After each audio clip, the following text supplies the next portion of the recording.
Thank you very much, Chair. I too want to recognise your position here today as the leader of my group, but as somebody who has been brave enough to put his personal life out there for everybody. Minister, you're welcome to the House this afternoon. Look, this report took 5 years to produce, and I'm sure those that produced it felt it was a considered and complete report, but I agree with most of the speakers that said they must be willing to come public and take questions on that report. The late poet Evan Boland said that Ireland, the past, was a place where whispers, shadows and vanishings, while history is the story of heroes.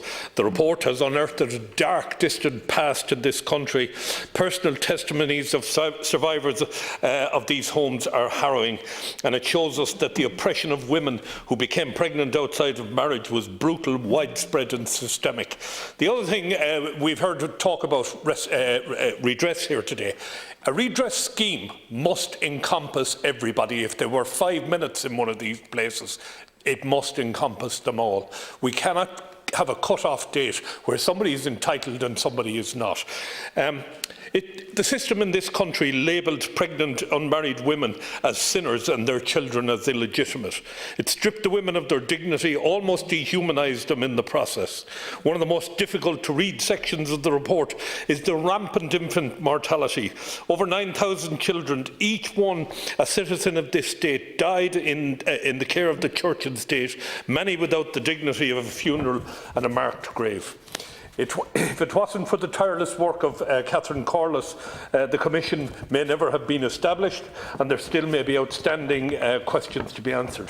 While it's very distressing to learn about the ways in which the mothers and babies were treated, it's equally distressing to listen to recent government commentary on the report. And I have to say the apologies that have come too early.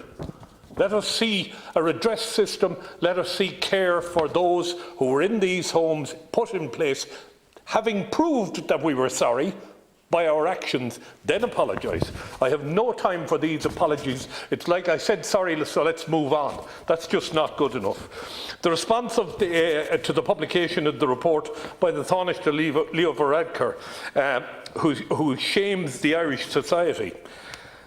He said women pregnant outside marriage, some very young, some victims of rape, were not supported by their families or by the father of the child. They were forced to turn to the church and state for refuge. I can tell you, Minister, that I personally was in a house on a night. A girl who was working away from home rang her mother to tell her she was pregnant.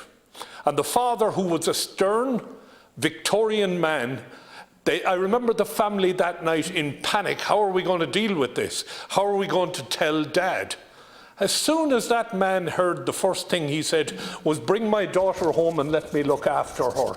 So not every family disowned their child, and I take grave exception to the practice of calling out families as having deserted their children. The Catholic Church, I listened to the Archbishop and I listened to the Primate of Ireland saying, you know, don't take it out on the Church, until we read the report and we see that in Tuam they were willing to, when Mayo County Council wanted to take children out of Tuam, boys up to the age of 5 and girls up to the age of 7, the response of the holy nuns in Tuam was, take the children out and you won't be sending another girl back. It was outrageous.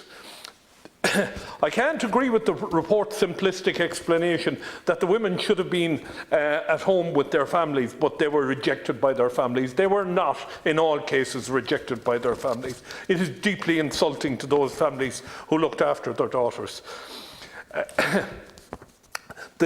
Recently we passed legislation in this House against the type of coercive treatment that we're talking about that went on in this country.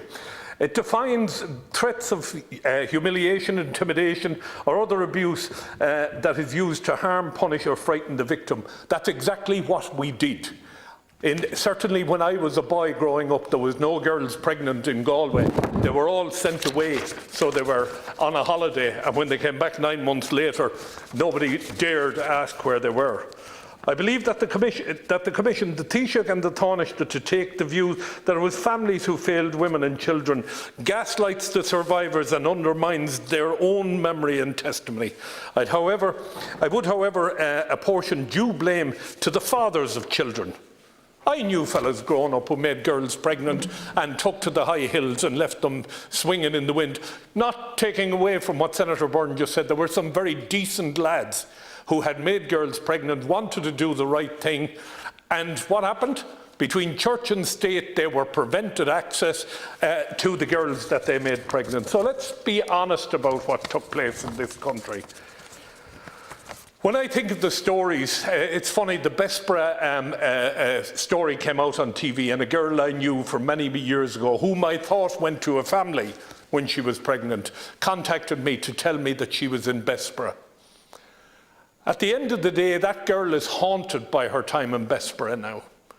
So I see I'm going to run out of time. There is so much I want to say about this, but I'm damned if I'm going to allow families be accused of rejecting their own child. I'm damned if I'm going to accept the word of the church who says we didn't do this and we didn't do that. Read what it says about the Bishop of Tuam, who said we cannot have a mother and baby's home close to a street because we know what happens to those girls when they see a man.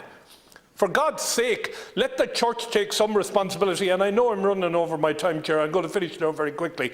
We're talking about redress here. There is one crowd nobody is talking about. We've spoken about the church. We've spoken about the state. What about the chemical companies who developed vaccine to use on the young children that were in these homes who had no say? It's time for the GlaxoSmithKline and the other medical device companies, the vaccine companies, to come forward and take responsibility for what they did. I commend you for what you're doing, Minister. You're a decent guy. You took this on after 5 years, and you've taken a lot of stick. I commend you for being here today, and I commend you for the work and the way you've tried to deal with this. Please don't make them beg for redress. Thank you.